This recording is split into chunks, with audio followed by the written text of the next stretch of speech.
राधे राधे। आइए होली के अवसर पे एक प्यारा सा होली गीत सुनते हैं।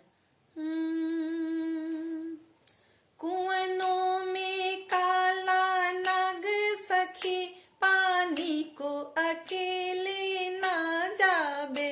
कुआनों में काला नाग सखी, पानी को अकेले ना जाबे। पहली फेटा मोरे माथ बिच मारी, पहली फेटा मोरे माथ बिच मारी।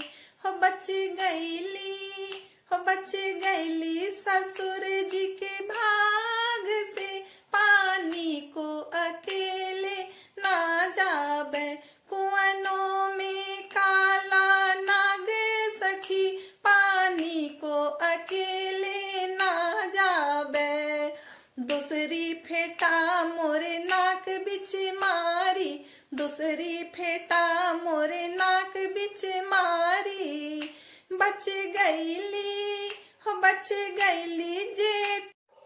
गईली जेठ जी के भाग से, पानी को अकेले ना जाबे। कुआनों में काला नाग सखी, पानी को अकेले ना जाबे। तीसरी फेटा मोरे हाथ बिच मारी, तीसरी फेटा मोरे हाथ बिच मारी। बच गईली देवर जी के भाग से, पानी को अकेले ना जाबे।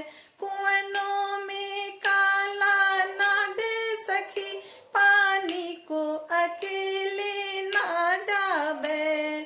चौथी फेटा मोरे अंग बिच मारी, चौथी फेटा मोरे अंग बिच मारी। बच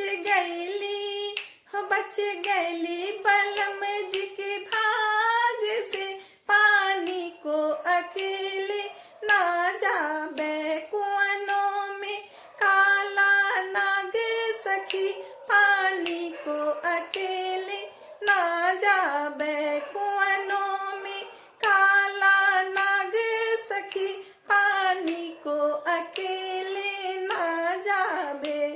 यदि ये होली गीत पसंद आए तो हमारे चैनल को सब्सक्राइब करिए और वीडियो को लाइक और शेयर करिए और अपना कमेंट भी दीजिए कि आपको हमारा ये गीत कैसा लगा।